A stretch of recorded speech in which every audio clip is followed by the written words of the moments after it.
இல்லை. அன்பார்ந்த தோழர்களே, என் உயிரின் உயிரான விடுதலை சிறுத்தைகளே, உங்கள் அனைவருக்கும் என்னுடைய பணிவார்ந்த வணக்கத்தை தெரிவித்துக் கொள்கிறேன். ஒரு நீண்ட இடைவெளிக்கு பின்னர் முகநூல் நேரலை வாயிலாக உங்களை சந்திப்பதில் மகிழ்ச்சி அடைகிறேன். முன்னறிவிப்பு செய்யாமல் திடுவன நேரலைக்கு வந்திருக்கிறேன். பொறுத்தருள வேண்டுகிறேன்.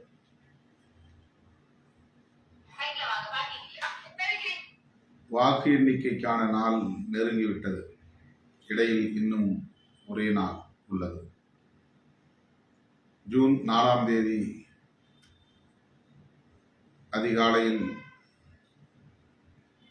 நாம் அனைவரும் வாக்கு எண்ணிக்கைக்கு தயாராக இருக்கிறோம். வாக்கு எண்ணிக்கை நடைபெறும் இடத்திற்கு அனைவரும், வாக்கு எண்ணிக்கை முகவர்கள் அனைவரும் 7 மணிக்குள்ளாக சென்று சேர வேண்டும்.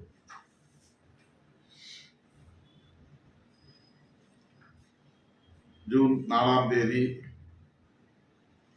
மக்கள் எழுதிய தீர்ப்பு வெளியாகும் நாள்.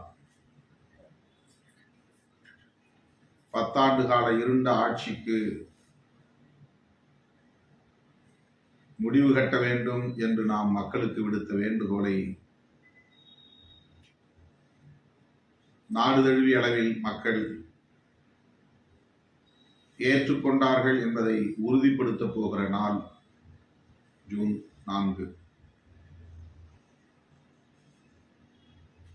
இந்திய மக்கள் மட்டுமின்றி உலகளாவிய அளவில் அனைத்து தரப்பு ஜனநாயக சக்திகளும் மிகுந்த ஆவலோடு எதிர்பார்த்து காத்திருக்கிறார்கள். ஜூன் 1ஆம் தேதி கடைசி இறுதி வாக்குப்பதிவு நாள். ஜூன் 1ஆம் தேதி 7வது கட்ட வாக்குப்பதிவு. அதைத் தொடர்ந்து நடந்த தேர்தலுக்கு பிந்தைய கருத்து கணிப்பு, தேர்தலுக்கு பிந்தைய கருத்து கணிப்பு முடிவுகள் வெளியாகியுள்ளன. பொதுவாக கருத்து கணிப்புகளை நாம் ஒருபோதும் பொருட்படுத்துவதில்லை. என்னை பொறுத்தவரையில் நான் அதை ஒரு பொருட்டாக எடுத்துக்கொள்வதே இல்லை. எதுவாக இருந்தாலும் வாக்கு எண்ணிக்கை நடந்த பிறகுதான் நமக்கு உண்மை தெரிய வரும் என்பதிலே நான் நம்பிக்கை உள்ளவன். அதனால் கருத்து கணிப்புகளில் பெரிய ஆர்வம் காட்டுவதில்லை என்றாலும், தற்போது வெளியாகியுள்ள பல்வேறு ஊடகங்களின் கருத்து கணிப்புகள் பெரும்பாலானவை பாரதிய ஜனதா கட்சியின் தலைமையிலான தேசிய ஜனநாயக கூட்டணி ஆட்சிக்கு வரும் என்பதை போன்ற ஒரு தோற்றத்தை உருவாக்குகிறார். ஆனால் உண்மை நிலவரம் அதற்கு முற்றிலும் மாறுபட்டது என்பதை களத்தில் நின்ற நாம் அனைவரும் அறிவோம். அரசியலை தொடர்ந்து கவனித்து வருகிற அனைவரும் அறிவோம். நாடு தழுவிய அளவில் மக்கள் என்ன மனநிலையில் இருக்கிறார்கள் என்பதை நாம் கடந்த சில மாதங்களாகவே உற்று நோக்கி வருகிறோம். மக்களின் மனநிலையை நாம் அறிவோம். மோடியின் தலைமையிலான 10 ஆண்டு கால ஆட்சியின் மீது மக்களிடையே கடும் அதிருப்தி நிலவுகிறது என்பதுதான் யதார்த்தமான உண்மை. பாரதிய ஜனதா கட்சியும் RSSம் பல்வேறு செயல் திட்டங்களை தீட்டி தேர்தலுக்கு முன்பும், தேர்தலின் போதும், தேர்தலுக்கு பின்பும் அனைத்து வகையிலான முயற்சிகளையும், சதி செயல்கள் உள்ளிட்ட அனைத்தையும் கையாண்டு பார்த்தார்.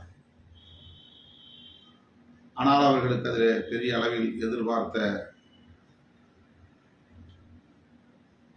அளவுக்கு, நம்பிக்கை தரக்கூடிய அளவுக்கு வாக்குப்பதிவுகளின் போது மக்களின் அணுகுமுறை அமையவில்லை.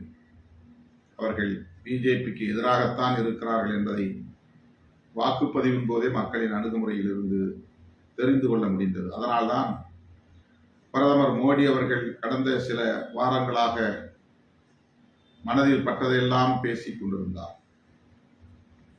தான் ஒரு பிரதமர் என்பதையும் மறந்துவிட்டு, பொறுப்பை மறந்துவிட்டு, அந்த பதவிக்குரிய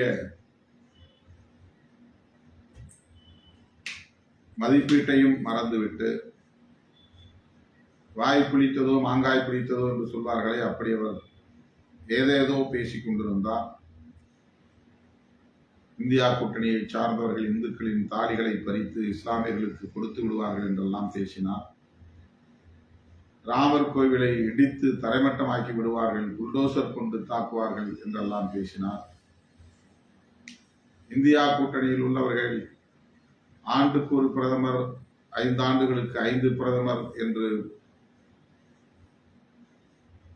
பிரதமரை முடிவு செய்ய முடியாமல் குழப்பத்தில் இருக்கிறார்கள். 5 பிரதமர்களை உருவாக்கப் போகிறார்கள். ஆனாலும் கூட கருத்து கணிப்புகள் என்ற பெயரில் ஊடகங்கள் பல்வேறு காரணங்களுக்காக போலியான கணக்குகளை வெளிப்படுத்திக் கொண்டிருக்கின்றனர். இந்தியா கூட்டணியில் இடம்பெற்றுள்ள கட்சிகள் அல்லது இந்தியா கூட்டணிக்கு அப்பால் பிஜேபி கூட்டணியிலும் சேராமல் களத்தில் நிற்கிற கட்சிகள் ஆகியவற்றுக்கு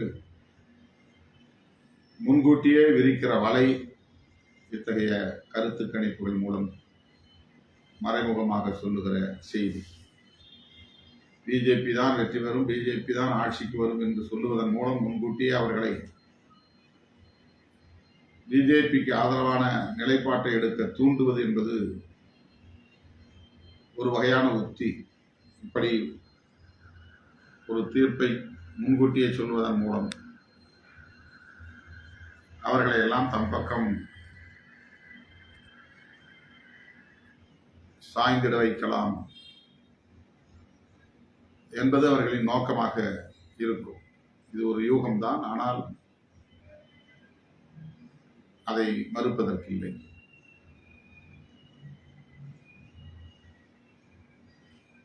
ஆகவே இது திட்டமிட்டு பரப்பப்படுகிற கருத்து திணிப்பு, கருத்து கணிப்பு அல்ல.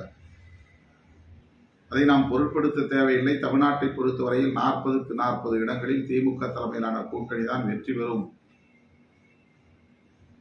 இதை மறுப்பதற்கு யார்? அதிர்ச்சியிலும் அதிர்ச்சி. திமுக கூட்டணி 23 இடங்களாம், பிஜேபி கூட்டணி 16 இடங்களாம். அதிமுக பிஜேபியை விட குறைவாகத்தான் பெறுமாம். இப்படி ஒரு கணிப்பு. அதிமுக அப்படி கூடுதலான இடங்களில் வெற்றி பெற வாய்ப்பு இருக்கிறது என்று சொன்னாலும் கூட அதை புறந்தள்ள முடியாது. ஒரு வகையில் அவர்களுக்கு இங்கே எந்த வாக்கு வங்கியும் இல்லை, 1% கூட கிடையாது. ஆகவே அவர்கள் வெற்றி பெறப் போகிறார்கள் என்பது நகைப்புக்குரியதாக இருக்கிறது. பிஜேபியை சார்ந்தவர்களே சொல்லிக் கொண்டு திரிகிறார்கள், நாங்கள் பற்றி கவலைப்பட தேவையில்லை.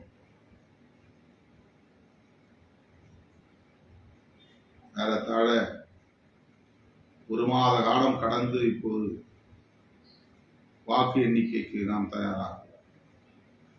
ஏப்ரல் 19ஆம் தேதி முதல் கட்ட வாக்குப்பதிவு நடந்தது. தமிழ்நாட்டில் ஒரே நாளில் ஒரே கட்ட வாக்குப்பதிவில் 40 தொகுதிகளுக்கும் நடந்தேறியுள்ளது. ஆக ஒரு பெரிய இடைவெளிக்கு பின்னர் வாக்கு எண்ணிக்கைக்கு நாம் தயாராகி கொண்டிருக்கிறோம். அப்படி வாக்கு எண்ணிக்கைக்கு தயாராகி கொண்டிருக்கிற முகவர்களுக்கு நாம் விடுக்கிற வேண்டுகோள், நாம் இலகுவாக வெற்றி பெற்று விடுவோம் என்று வாக்கு எண்ணிக்கை நடைபெறும் இடங்களில் அலட்சியமாக இருக்கக்கூடாது. 7 மணிக்குள்ளாக அனைவரும் வாக்கு எண்ணிக்கை நடைபெறும் இடத்திற்கு சென்றுவிட வேண்டும். ஏதேனும் ஒரு கல்லூரி வளாகத்தில் நடைபெறும். 3ஆம் தேதி இரவே வாக்கு எண்ணிக்கை நடைபெறும் நகரத்தில் நாம் தங்க வேண்டும். சிதம்பரத்தை பொறுத்தவரையில் ஜெயங்கொண்டம் அருகே உள்ள ஒரு தனியார் கல்லூரியில் வாக்கு எண்ணிக்கை நடைபெற உள்ளது.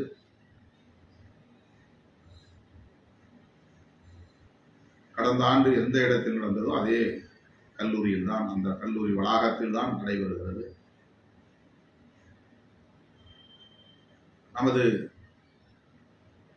கூட்டணியை சார்ந்த தோழர்கள் திராவிட முன்னேற்றக் கழகம், காங்கிரஸ் பேரியக்கம், இடதுசாரிகள், மதிமுக மற்றும் விடுதலை சிறுத்தைகள் என்று நாம் கூட்டணி கட்சிகளை சார்ந்த தோழர்களைத்தான் வாக்கு எண்ணிக்கை முகவர்களாக நியமனம் செய்திருக்கிறோம். அவர்கள் அனைவரும் நாளை மாலை ஜெயங்கொண்டம் நகரில் நாம் ஏற்பாடு செய்திருக்கிற திருமண மண்டபத்திற்கு வர வேண்டும். நாளை மாலை நான் வாக்கு எண்ணிக்கை முகவர்களை சந்திக்கிறேன். அவர்களோடு சில நிமிடங்கள் நான் கருத்துக்களை பகிர்ந்து கொள்ள இருக்கிறேன். அதே போல விழுப்புரம் தொகுதியை சார்ந்த வாக்கு எண்ணிக்கை முகவர்கள் எந்த இடத்தில் வாக்கு எண்ணிக்கை நடைபெறுகிறதோ அந்த இடத்தில் அதற்கு அருகே ஏற்பாடு செய்யப்பட்டுள்ள இடத்திலே தோழர்கள் முன்கூட்டியே வந்து தங்க வேண்டும். 3ஆம் தேதி இரவே தங்க வேண்டும்.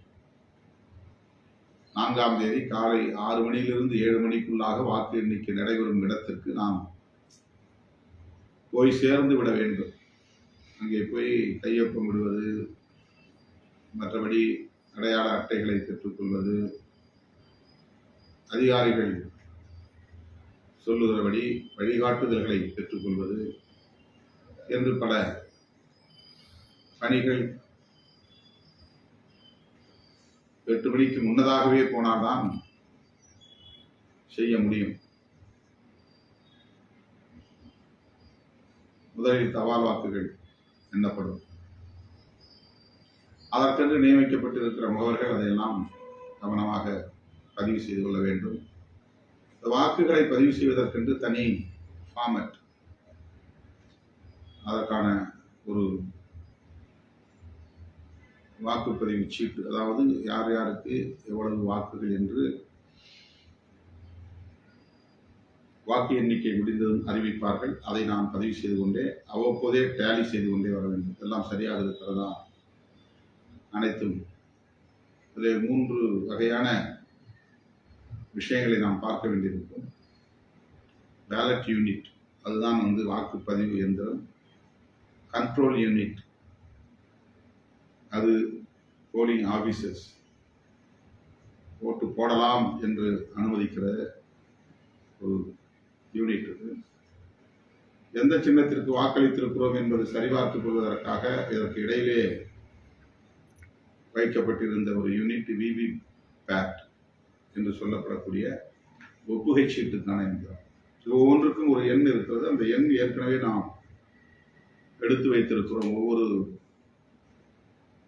நாடாளுமன்ற தொகுதிக்கும் சட்டமன்ற தொகுதி வாரியாக ஒவ்வொரு பேலட் யூனிட்டுக்கான நம்பர் BU, ஒவ்வொரு கண்ட்ரோல் யூனிட்டுக்கான நம்பர், ஒவ்வொரு விவி பேட்டுக்கான நம்பர், அதெல்லாம் நம்முடைய பேப்பரில் இருப்பதும் அந்த யூனிட்டுகளில் இருப்பதும் சரியாக இருக்கிறதா என்று பார்க்க வேண்டும். வைக்கப்பட்ட முத்திரைகள், சீல்கள் சரியாக இருக்கின்றதா, ஏற்கனவே உடைத்திருக்கிறார்களா, உடைக்காமல் இருக்கிறதா என்று சரிபார்த்துக் கொள்ள வேண்டும். அந்தந்த டேபிள், மேஜைகளில் எந்த இருக்கையில் அமர்ந்திருக்கிறோமோ அந்தந்த இருக்கைகளில் அமர்ந்து கவனச்சிதறல் இல்லாமல்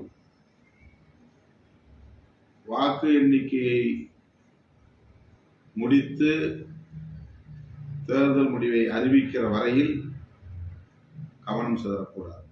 வெளியே எழுந்து போவது, சிறுநீர் கழிக்க செல்கிறேன் என்று சென்றுவிட்டு தாமதமாக வருவது, பக்கத்தில் அக்கத்தில் பேசிக் கொண்டிருப்பது,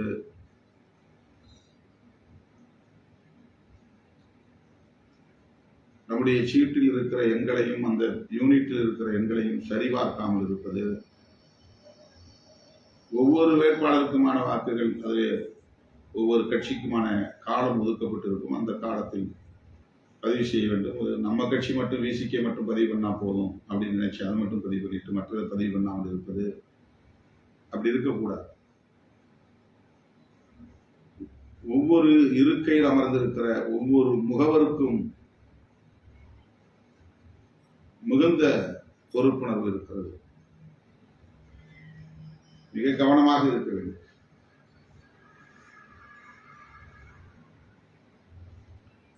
பல நேரங்களில் தோழர்கள் அங்கும் இங்கும் எழுந்து போய்விடுவார்கள், கவனம் இல்லாமல் இருப்பார்கள். பக்கத்தில் பக்கத்தில் இருப்பவர்கள் எழுதி கொள்வார்கள், அதை பார்த்துக் கொள்ளலாம் என்று இருப்பார்கள். அப்படி இருக்கவே கூடாது. வாக்கை நாம் ரொம்ப பின்னடைவில் இருப்பதை போன்ற ஒரு தோற்றம் தெரிந்தது, இருந்தது.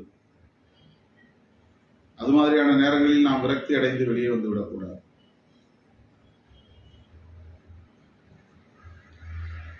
இரண்டாயிரத்தி 16 மக்கள் நல கூட்டணியில் நாம் போட்டியிட்ட போது வாக்கு எண்ணிக்கை நடைபெறுகிற இடத்திற்கு நான் போயிருந்தால் நாம் வெற்றி பெற்றதை யாராலும் மாற்றி அறிவித்திருக்க முடியாது. நாம் வெற்றி பெற்று விட்டோம், அதுதான் உண்மை.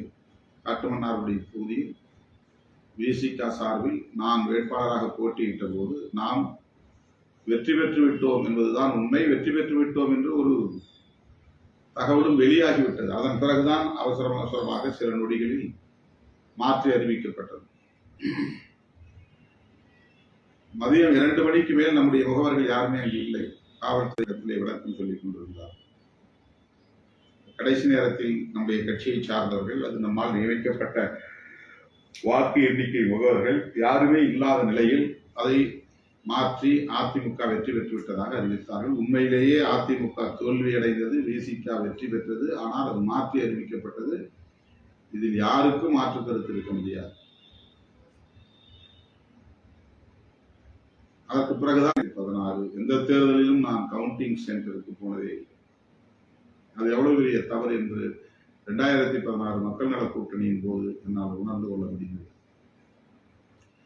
2019 தேர்தலில் நான் உள்ளே இருந்தேன். அப்போது மாலையில் ஒரு வதந்தி பரவியது. அதிமுக வேட்பாளர் வெற்றி என்று அறிவிக்கும்படி அதிகாரிகள் அழுத்தம் கொடுக்கிறார்கள், ஆளுங்கட்சியை சார்ந்தவர்கள் அழுத்தம் கொடுக்கிறார்கள். நீங்கள் தான் சில ஆயிரம் வாக்குகள் வித்தியாசத்தில் முன்னணியில் இருக்கிறீர்கள், ஆனால் அதிமுக வெற்றி பெற்றது என்று அறிவிக்கும்படி அரசப்பட்ட ஆட்சியர் நேர்மை திறம் உள்ளவராக இருந்தார். ஒரு பெண்மணிதான். அவர்கள் கொடுத்த அழுத்தத்திற்கு அவர் இலக்காகவில்லை என்பதனால் அடுத்த ஓரிரு வாரங்களில் அவர் பணியிட மாற்றம் செய்யப்பட்டார் என்பதும் வரலாறு. ஆகவே அவர்கள் நினைத்தால் மாற்றி அறிவிக்கவும் முடியும். அதன் பிறகுதான் நாம் கோர்ட்டுக்கு, நீதிமன்றத்திற்கு போகக்கூடிய சூழல் உருவாகும். 5 ஆண்டுகளில் அந்த வழக்கு விசாரணைக்கும் வராது. அதனால் எந்த பயனும் கிட்டாது, எலெக்ஷன் பெட்டிஷன் போட்டால் கூட. ஆகவே வாக்கு எண்ணிக்கை நடைபெறுகிற இடத்தில் எதுவும் நடக்கும். 2009 எழுந்து வெளியே வந்து விட்டார். நம்முடைய வாக்கு எண்ணிக்கை முகவர்களும் வெளியே வந்து விட்டார்கள். அதிமுக வேட்பாளர் சில 1000 வாக்குகள் வித்தியாசத்தில் வெற்றி பெற்றார் என்று அறிவித்தார்கள். அதுவும் 2000 ஓட்டு வித்தியாசம்தான். உண்மையிலேயே அந்த வேட்பாளர் நம்முடைய கட்சியின் சார்பில் நிறுத்தப்பட்ட வேட்பாளர் கடைசி வரையில் இருந்திருந்தால் அந்த நிலை ஏற்பட்டிருக்காது என்பதுதான் தேர்தலில் மிகுந்த ஈடுபாடு உள்ள, தேர்தல் நடைமுறைகளில் மிகுந்த ஈடுபாடு உள்ள பலரும் சொன்னார். விசாரித்தவரையில் அது உண்மைதான். எனவே நாம் நன்கு வேலை செய்து விளைச்சலை பெருக்கக்கூடிய வகையில உழைத்திருக்கிறோம், விளைந்து கிடக்கிறோம். அறுவடை செய்கிற நேரத்தில் கவனக்குறைவாக இருந்தால் குருவிகள் விளைச்சலை தின்றுவிடும், திருடர்கள் விளைச்சலை அள்ளிக்கொண்டு போய்விடுவார்கள், களத்திற்கு முழுமையாக வந்து சேராமல் போய்விடும். கடுமையாக உழைக்கிற ஒரு விவசாயி அதை களத்திற்கு கொண்டு வந்து சேர்க்கிற வரையில், அந்த விளைச்சலை முழுமையாக கைப்பற்றுகிற வரையில் விழிப்பாக இருக்க வேண்டும். இல்லையென்றால் அவன் சிறந்த விவசாயியாக இருக்க முடியாது. அதுபோலதான் தேர்தல் களம். நாம் கடுமையாக உழைத்திருக்கிறோம். நம்முடைய கூட்டணி பலமும் நமக்கு கூடுதல் பலம். வெற்றி வாய்ப்பு விளைந்து கிடக்கிறது. இந்த நேரத்தில் நாம் கவனக்குறைவாக இருந்தால் நம்முடைய விளைச்சலை திருடுவதற்கும் சூறையாடுவதற்கும் பலர் காத்திருக்கிறார். அதற்கு நாம் இடம் கொடுத்து விடக்கூடாது. எனவே நாளை விடிந்தால் 3ஆம் தேதி நாளை மாலை வாக்கு எண்ணிக்கை நடைபெறும் இடத்திற்கு அல்லது அந்த நகரத்திற்கு சென்று விட வேண்டும். நாளை மாலை நம்முடைய கட்சியின் சார்பில் விழுப்புரத்திலும் சிதம்பரத்திலும் வாக்கு எண்ணிக்கை முகவர்களுக்கு உணவு ஏற்பாடு செய்யப்பட்டுள்ளது. வாக்கு எண்ணிக்கை நடைபெறும் நாள் காலை, மதியம், மாலை என்று 3 வேளைக்கும் உணவு ஏற்பாடு செய்யப்பட்டுள்ளது. இது ஒரு தகவலுக்காக சொல்லுகிறேன். ஆகவே அருமை தோழர்களே, இத்தனை நாள் கண் விழித்து உழைத்தது மட்டும் போதாது. நாளை மறுநாளும் நாம் விழிப்பாக இருக்க வேண்டும். நாளை மறுநாள் நமக்கு கிடைக்கிற ஒவ்வொரு ஓட்டையும் வாக்கு எண்ணிக்கையின் போது சிதறாமல் பார்த்துக் கொள்ள வேண்டும். நம்முடைய கணக்கிலே சேர்ப்பதில் எச்சரிக்கையாக இருக்க வேண்டும், உறுதியாக இருக்க வேண்டும், தெளிவாக இருக்க வேண்டும்.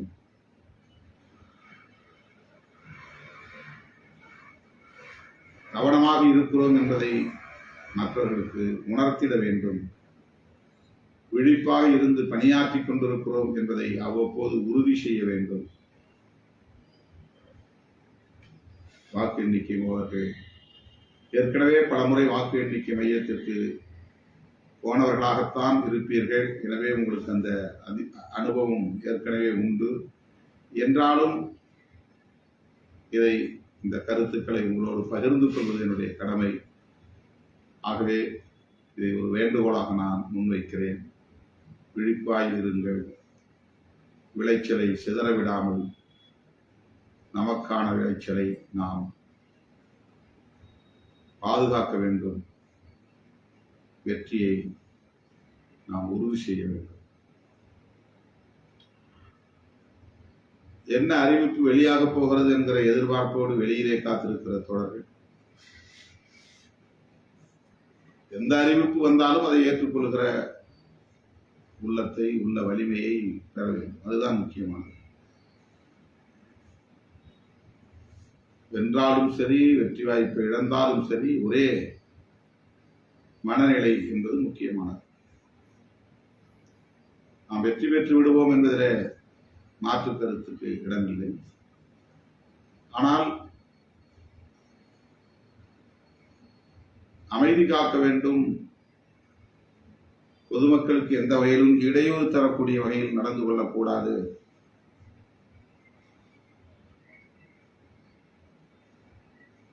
வெற்றியை அமைதியின் மூலம் எதிர்கொள்ள வேண்டும், வரவேற்க வேண்டும்.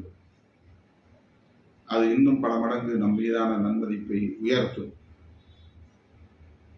ஆகவே வாக்கு எண்ணிக்கை நடைபெறும் மையத்திற்கு தோழர்கள் அங்கு வந்து குவிய வேண்டாம். அவரவர் இருக்கும் இடங்களில் இருந்தாலே போதும், தொலைக்காட்சி மூலமாக கவனித்தாலே போதும். எங்கே இருந்தாலும் அமைதி முக்கியம், கட்டுப்பாடு முக்கியம். நாம் நீண்ட காலம்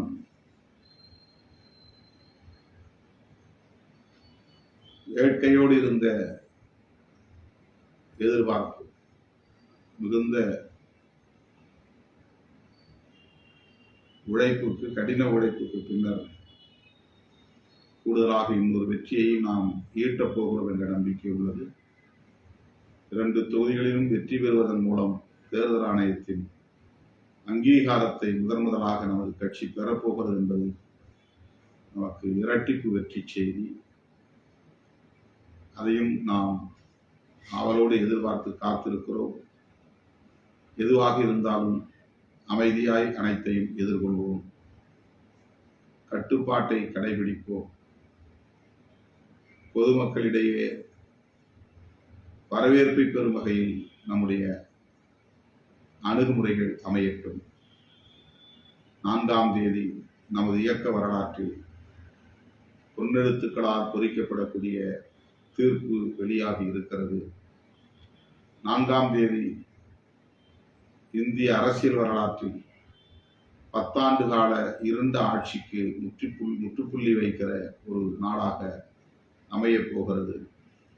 ஜூன் 4ஆம் தேதி உயிரை பறிகொடுக்கும் நிலையில் அல்லாடிக் கொண்டிருந்த ஜனநாயகத்தின் உயிர் பாதுகாக்கப்படும், ஜனநாயகம் பாதுகாக்கப்படும், ஜனநாயகம் மீட்கப்படும் ஒரு நாளாக அமையவிருக்கிறது. சங் பரிவார்களின் கனவு நொறுங்கப் போகிறது. அவர்களின் அரசமைப்பு சட்ட விரோத நடவடிக்கைகளுக்கு ஒரு முடிவை, அவர்களுக்கு எதிரான ஒரு முடிவை மக்கள் தீர்ப்பாக எழுத இருக்கிறார்கள். ஆகவே வரலாற்று முக்கியத்துவம் வாய்ந்த நாளாக ஜூன் 4 அமையப் போகிறது என்கிற மிகுந்த எதிர்பார்ப்போடு களம் காண்போம். வாக்கு எண்ணிக்கையும் ஒரு களம்தான். அந்த களத்தில் நாம் எவ்வாறு பொறுப்புணர்வோடு நடந்து கொள்ளப் போகிறோம் என்பதுதான் முக்கியமானது. ஆகவேதான் இந்த நேரலையின் மூலம் உங்களை நான் சந்திக்கிறேன். 4ஆம் தேதி வரலாற்று முக்கியத்துவம் வாய்ந்த தீர்ப்பு, விடுதலை சிறுத்தைகள் கட்சி அங்கீகாரம் பெறப்போகிற தீர்ப்பு, சிறுத்தைகளின் அடுத்த பாய்ச்சல் என்று வெல்லும் ஜனநாயக மாநாட்டிலே நாம் அறிவிப்பு செய்தோமே, அந்த அறிவிப்பை உறுதிப்படுத்தப் போகிற தீர்ப்பு வெளியாக இருக்கிறது. அது நமக்கான வெற்றி, மக்களுக்கான வெற்றி, இந்திய தேசத்திற்கான வெற்றி,